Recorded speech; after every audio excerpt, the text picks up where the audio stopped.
ইসলামের ইতিহাসে অষ্টম হিজরির সফর মাসে ইংরেজি সন হিসেবে 629 খ্রিস্টাব্দের মে-জুন মাসে আরবের রাজনীতি ও সামরিক ময়দানে এক যুগান্তকারী পরিবর্তন ঘটেছিল।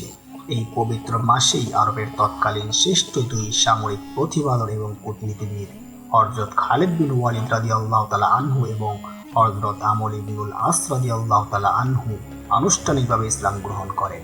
একই সময় প্রখ্যাত সাহাবী হযরত ওসমান ইবনে তলহা রাদিয়াল্লাহু তাআলা আনহু এবং হযরত সুমামা ইবনে আসাল রাদিয়াল্লাহু তাআলা আনহু ইসলামে দীক্ষিত হন। তাদের ইসলাম গ্রহণ তৎকালীন পারিপার্শ্বিক পরিবেশ সম্পর্কিত বিবরণ আলোচনা করব ইনশাআল্লাহ। বিশিষ্ট সাহাবীদের ইসলাম গ্রহণের পেছনে 6 হিজরিতে সম্পাদিত হুদায়বিয়া সন্ধি সবচেয়ে বড় অনুঘটক হিসেবে কাজ করেছিল। হুদায়বিয়া শান্তি চুক্তির ফলে মক্কার কুরাইশরা মদিনা রাষ্ট্রের অস্তিত্ব ও শক্তিকে স্বীকার করতে বাধ্য হয়। কুরাইশদের শীর্ষ নেতারা বুঝতে পেরেছিলেন যে শক্তি প্রয়োগ করে ইসলামকে আর দমানো সম্ভব নয়। যুদ্ধাবস্থার অবসান ঘটায় মক্কার কাফেররা ইসলামের সৌন্দর্য এবং মহানবী সাল্লাল্লাহু আলাইহি ওয়াসাল্লামের চরিত্র নিয়ে নতুন করে ভাবার সুযোগ পায়।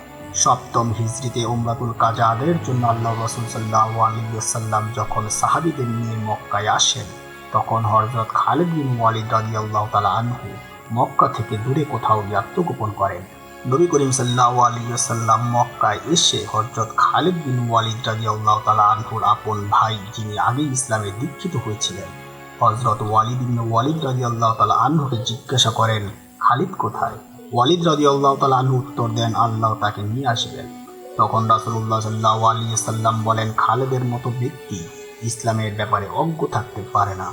সে যদি তার সহ্য, বীর্য ও দক্ষতা মুশরিকদের পরিবর্তে মুসলমানদের পক্ষে খাটাতো, তবে তা তার জন্য অনেক কল্যাণকর হতো এবং আমরাও তাকে অন্যদের চেয়ে এগিয়ে রাখতাম। রাসূলুল্লাহ সাল্লাল্লাহু আলাইহি ওয়াসাল্লামের এই বাণী শুনে হযরত ওয়ালিদ ইবনে ওয়ালিদ রাদিয়াল্লাহু তাআলা আনহু অত্যন্ত আনন্দিত হন এবং ভাই খালিদকে ইসলামের দাওয়াত দিয়ে ও রাসূলুল্লাহ সাল্লাল্লাহু আলাইহি ওয়াসাল্লাম এর হুবহু বাণীটি উল্লেখ করে একটি চিঠি লিখেন। চিঠিতে তিনি লিখেন, বিসমিল্লাহির রহমানির রহিম, অর্থাৎ পরম করুণাময় আল্লাহর নামে শুরু করছি। হে ভাই, ইসলামের মতো এমন একটি সত্য ও সুন্দর দিন থেকে তোমার মন ও বুদ্ধি দূরে সরে আছে দেখে আমি বিস্মিত। আল্লাহ রাসূল সাল্লাল্লাহু আলাইহি ওয়াসাল্লাম তোমার সম্পর্কে জানতে চেয়েছেন। অতঃপর রাসূলুল্লাহ সাল্লাল্লাহু আলাইহি ওয়াসাল্লামের বাণী হুবহু উল্লেখ করেন এবং বলেন, হে ভাই, তুমি যা হারিয়েছো তা দ্রুত সংশোধন করে নাও, কারণ তুমি ইতিমধ্যেই অনেক বড় বড় পুণ্যময় সুযোগ হাতছাড়া করেছো। ভাইয়ের চিঠি পাওয়ার পর হযরত খালিদ বিন ওয়ালিদ রাদিয়াল্লাহু তাআলা আনহু এর মনের দ্বিধাদ্বন্দ্ব কেটে যায় এবং ইসলামের প্রতি তার গভীর আগ্রহ তৈরি হয়। পরবর্তীতে অষ্টম হিজরির সফর মাসে তিনি মদিনায় গিয়ে সশরীরে ইসলাম গ্রহণ করেন। ইনশাআল্লাহ পরবর্তী পর্বে তাদের ইসলাম গ্রহণের পরিবেশ, পরিস্থিতি ও যাত্রাপথের কথোপকথন নিয়ে সহিহ হাদিসের আলোকে আলোচনা করার চেষ্টা করব। সেই পর্যন্ত সবাই ভালো থাকুন, সুস্থ থাকুন এবং আমাদের সাথেই থাকুন।